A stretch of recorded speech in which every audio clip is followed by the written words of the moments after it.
যারা আমার নিদর্শন সমূহকে অস্বীকার করে এবং সে সম্বন্ধে অহংকার করে, তাদের জন্য আকাশের দ্বার উন্মুক্ত করা হবে না। যারা অহংকার করে তাদের জন্য আকাশের দরজা উন্মুক্ত করা হবে না এবং তাদেরকে জান্নাতেও প্রবেশ করতে দেওয়া হবে না। আল্লাহ বললেন যারা অহংকার করে তাদের জন্য আকাশের দরজাও বন্ধ, জান্নাতের দরজাও বন্ধ। তাহলে কোথায় যাবেন? কোথায় যাবেন? জাহান্নামে। জান্নাতের দরজা যদি আমাদের জন্য বন্ধ থাকে তাহলে স্থান কোথায় হবে? জাহান্নামে হবে।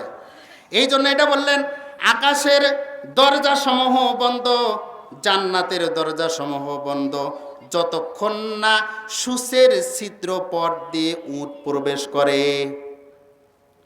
সূচের ছিদ্র পথ দিয়ে উট প্রবেশ করা। আচ্ছা, মশা প্রবেশ করবে? সুইয়ের ছিদ্র পথ দিয়ে কি মশা ঢুকবে? সেখানে উটের কথা বলা হয়েছে।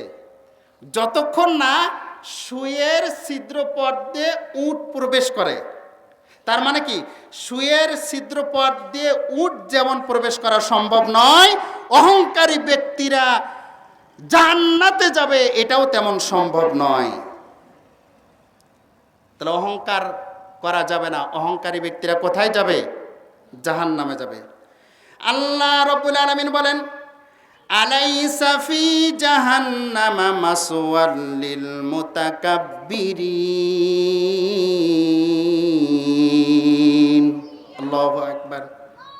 আল্লাহ রাব্বুল আলামিন বলেন জাহান্নাম কি অহংকারীদের আবাসস্থল নয়? এখানে প্রশ্ন করে বলেন জাহান্নাম কি অহংকারীদের জন্য আবাসস্থল নয়? তার মানে জাহান্নামই অহংকারীদের আবাসস্থল, সেটাই তাদের ঠিকানা। আল্লাহ রাব্বুল আলামিন বলেন ইলা দুখুলু আবওয়াবা জাহান্নামা খালিদিনা ফিহা ফাবিসা মাসওয়াল মুতাকাব্বিরিন। রব্বুল আলামিন বলেন তাদেরকে বলা হবে স্থায়ীভাবে অবস্থানের জন্য জাহান্নামের দরজা সমূহে প্রবেশ করো। অহংকারীদের আবাসস্থল কতই না নিকৃষ্ট। অহংকারীদের বলা হবে যাও জাহান্নামের মধ্যে চলে যাও, স্থায়ীভাবে অবস্থানের জন্য জাহান্নামে চলে যাও। অহংকারীদেরকে বলা হবে এটাই তোমাদের স্থান। এই স্থান তো কতই না নিকৃষ্ট, সব থেকে নিকৃষ্ট স্থান জাহান্নাম। এই জাহান্নামে দেওয়া হবে অহংকারী ব্যক্তিদেরকে। এটা কার কথা? জোরে বলেন কার কথা? আল্লাহর কথা। আল্লাহ রাসূল সাল্লাল্লাহু আলাইহি ওয়াসাল্লাম বলেন লা ইয়াদখুলুন নার আহাদুন ফি কলবিহি মিসকালু হাববাতি খারদালিন মিন ঈমান ওয়া লা ইয়াদখুলুল জান্নাতা আহাদুন ফি কলবিহি মিসকালু হাববাতি মিন খারদালিন মিন কিবর।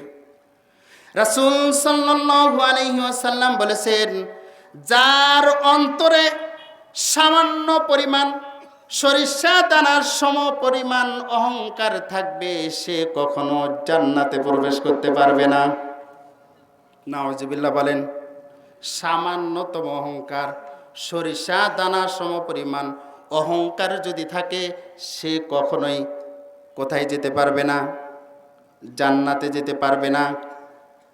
আবার আল্লাহ রাসূল সাল্লাল্লাহু আলাইহি সাল্লাম বলেন যার অন্তরে সামান্যতম পরিমাণ সরিষা দানা সম পরিমাণ ঈমান থাকবে সে কখনোই জাহান্নামে যাবে না। সুবহানাল্লাহ বলেন। যদি সামান্য পরিমাণ ঈমান থাকে তাহলে জাহান্নামে যাব না, স্থান হবে কোথায়? আরো জোরে বলেন কোথায়? জাহান্নাম স্থান যদি না হয় স্থান হবে জান্নাতে। এই জন্য সম্মানিত হাজিরিন, উপস্থিতি ভাইয়েরা, আমি আপনাদের উদাত্ত আহ্বান জানাবো। আমি ছোট মানুষ, অনেক দূর থেকে এসেছি আপনাদেরকেই অহংকারের পরিণতি সম্পর্কে জানার জন্য। দুনিয়াতে যতদিন বেঁচে থাকবো অহংকার করব না। আজকের এই আলোচনার মাধ্যমে এটাই আমাদের শিক্ষা হোক, অহংকার করব না। কে কে অহংকার করবেন না হাত উঠান। লিল্লাহে তাকবীর, লিল্লাহে তাকবীর। তাহলে হে আল্লাহ বলেন, হে আল্লাহ, আমরা এতক্ষণ পর্যন্ত কোরআন এবং হাদিস থেকে অহংকারের পরিণতি সম্পর্কে জানলাম। রব্বুল আলামিন যদি পূর্বে আমরা অহংকার করে থাকি